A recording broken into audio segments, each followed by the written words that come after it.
ഞാൻ നേരെ പോകുന്നത് പി വി കുട്ടനിലേക്ക് ഒരിക്കൽ കൂടി പോവുകയാണ്. പി വി കുട്ടനൊപ്പം ഒരു അതിഥി കൂടി ചേരുന്നുണ്ട്. ഗുഡ് മോർണിംഗ് കേരളത്തിനൊപ്പം വടക്കൻ മേഖല വികസന മുന്നേറ്റ ജാഥയിൽ നിന്നും കുട്ടൻ.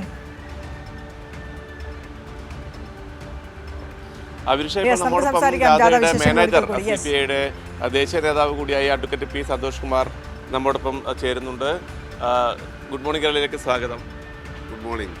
നമ്മൾ ജാഥ ആരംഭിക്കുന്നത് 14 ദിവസം മുമ്പാണ് കാസർഗോഡ് ഇത്തരമൊരു സംഭാഷണം കേരളയ്ക്ക് വേണ്ടി നടത്തിയത്. ഇപ്പോൾ ജാഥ ഏതാണ്ട് സമാപനത്തിലേക്ക് നീങ്ങുന്ന ഒരു ഘട്ടത്തിൽ എങ്ങനെയാണ് ഈ മലബാർ വടക്കൻ ജില്ലകൾ ഈ ജാഥയെ വരവേൽക്കുന്നത്? LDFിനെ എങ്ങനെയാണ് ജനങ്ങൾ സ്വീകരിക്കുന്നത്?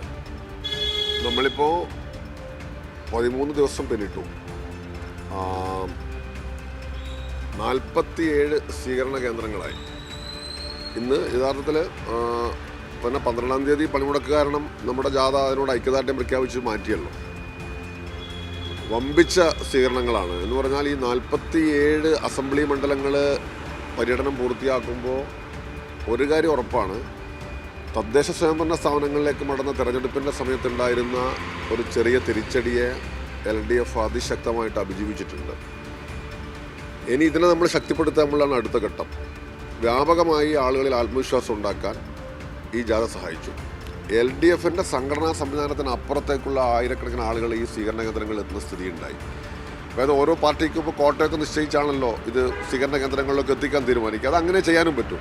പക്ഷെ അതിലുപരിയായ ഒരു വലിയ ജനം എല്ലായിടത്തും എത്തിച്ചേർന്നുള്ളതാണ്. പ്രഭാത കൂടിക്കാഴ്ചക്കും ധാരാളം ആളുകൾ വന്നു. ഈ ജാഥ വളരെ തുറന്ന സമീപനം സ്വീകരിച്ചാണ് പോകുന്നത്. ഇടതുപക്ഷ ജനാധിപത്യ മുന്നണിയോട് പറയാനുള്ളതെല്ലാം തന്നെ നേരിട്ട് പറയുന്നതിനുള്ള അവസരവും കൂടി ഒരുക്കിയിട്ടുണ്ട്. പാമലയിലൊക്കെ പരിശോധിക്കുമ്പോൾ ഒരു വൻ വിജയമായ ജാഥയാണ്. കേരളത്തിലെ ഈ ജാഥ നിശ്ചയിക്കുന്ന ശേഷമുള്ള പ്രവർത്തനങ്ങൾ LDF മെച്ചപ്പെടുത്തി ഉറപ്പായിട്ടും ഒരു 3ാം ഭരണം സാധ്യമാക്കാൻ കഴിയുമെന്നാണ് ഞങ്ങൾ പ്രതീക്ഷിക്കുന്നത്. ആ ഇടക്കാലത്തുണ്ടായിരുന്ന ഒരു ചെറിയ നിരാശയുണ്ടല്ലോ, അതിനെ വളരെ വിജയകരമായി അതിജീവിച്ചു എന്നുള്ളതാണ് ഇതിൻ്റെ ഏറ്റവും വലിയ പ്രത്യേകത. പിന്നെ ഈ ജാഥയാണ് കൃത്യമായ രാഷ്ട്രീയം പറയുന്നത്. ഈ 3 ജാഥകൾ, ഈ ജാഥ എന്ന് പറഞ്ഞാൽ വികസനത്തിൻ്റെ ജാഥ കാര്യകാരണ സഹിതമാണ്. എനിക്ക് തോന്നിയ ഒരു കാര്യം എന്ന് പറയുന്നത്, ഈ ഇടതുപക്ഷ ജനാധിപത്യ മുന്നണി ഗവൺമെൻറ് ഇന്ന് അവലംബിച്ചിരിക്കുന്ന ഒരു വികസന മോഡലിനെ കുറിച്ച് അതാണ് ഏറ്റവും പ്രധാനം. ഒരാൾക്കും പരാതിയില്ല. പിന്നെ എന്തെങ്കിലും തരത്തിലുള്ള ചില ലൂപ്പ് ഹോൾസൊക്കെ ഉണ്ടെങ്കിൽ, എന്തെങ്കിലും ചില കാര്യങ്ങളൊക്കെ മീഡിയ ഇങ്ങനെ പൊക്കി അനാവശ്യമായ ചില വിവാദങ്ങൾ ഉണ്ടാക്കാൻ ശ്രമിക്കുന്നു എന്നുള്ളത് ഒഴിച്ചാൽ നമ്മൾ സ്വീകരിച്ചിരിക്കുന്ന ഒരു സമീപനത്തെക്കുറിച്ചിട്ട് ഈ ഒരു മോഡലല്ലാതെ എന്താണ് കേരളം പോലൊരു സംസ്ഥാനത്തിന് ഇനി മുന്നോട്ട് പോകാനുള്ള മാർഗം? ഇതാണ് ചോദ്യം. UDFിൻ്റെ കയ്യിലോ അല്ല മറ്റുള്ളവരുടെ കയ്യിലോ വേറെ എന്തെങ്കിലും ഒരു മാർഗമുണ്ടോ? അതാണ് ഏറ്റവും പ്രധാനപ്പെട്ട കാര്യം. അത് ജനങ്ങളിൽ നല്ലതുപോലെ ബോധ്യപ്പെടുത്താൻ ഈ ജാഥക്ക് കഴിഞ്ഞിട്ടുണ്ട്. വികസനത്തിൻ്റെ ഒരു പാത എന്ന് പറയുന്നത് ഇതല്ലാതെ വേറെ എങ്ങനെയാണ് നമ്മൾ വെട്ടിത്തുറക്കുക? അത് നമ്മൾ ചെയ്തു പോകുന്നത്. അതോടൊപ്പം ഈ വെറും ഒരു മുതലാളിത്ത വികസനം നടത്തുന്ന രാജ്യങ്ങളിലൊക്കെ ഉണ്ടാകുന്നത് പോലെ ജനങ്ങളെ കൈയൊഴിയലല്ല, ജനങ്ങളുടെ ക്ഷേമവും സുരക്ഷിതത്വവും അവരുടെ ജീവിതം ഉറപ്പുവരുത്തുന്നുണ്ട്. അതുകൊണ്ട് ഈ ഒരു മോഡലിനെ പകരം വെക്കാൻ ഒരു രീതി ഇപ്പോൾ ഇന്ത്യയിൽ ഒരു സംസ്ഥാനത്തിൻ്റെ കയ്യിലും ഇല്ല. അതാണ് LDFിൻ്റെ ഏറ്റവും വലിയ കരുത്തെന്ന് പറയുന്നത്. ബാക്കി ഇപ്പോൾ LDFിനെ എതിർക്കുന്ന രാഷ്ട്രീയ ശക്തികൾക്കും അതിന് ഒന്നും പറയാനില്ല.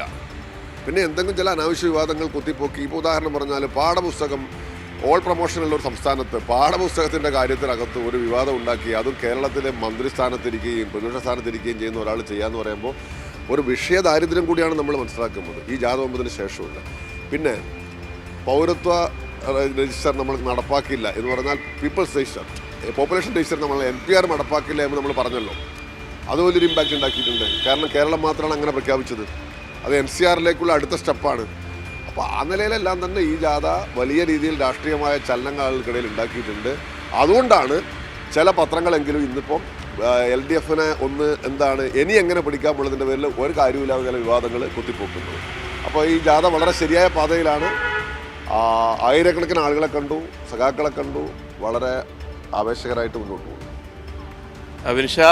സന്തോഷ് കുമാർ പറഞ്ഞതുപോലെ തന്നെ ജാഥ വലിയ ആവേശം പകരുകയാണ് ജനങ്ങൾക്കോടൊപ്പം തന്നെ LDF പ്രവർത്തകർക്കും. വലിയ ഒരു തദ്ദേശ തെരഞ്ഞെടുപ്പിൽ ഏറ്റ ഒരു തിരിച്ചടി നേരിയ പല സ്ഥലങ്ങളിലും നേരിയ തിരിച്ചടി ഉണ്ടായിരുന്നു, ചില സ്ഥലങ്ങളിൽ നല്ല തിരിച്ചടി ഉണ്ടായിരുന്നു. അതൊക്കെ അതിജീവിക്കുന്നതിന് വേണ്ടിയുള്ള ഒരു വലിയ ജനമുന്നേറ്റമായി, അതായത് നിയമസഭാ ഇലക്ഷന് മുന്നോടിയായുള്ള വലിയ ജനമുന്നേറ്റമായി ജാഥ മാറിയെന്നാണ് അഡ്വക്കേറ്റ് പി സന്തോഷ് കുമാർ പറയുന്നത്.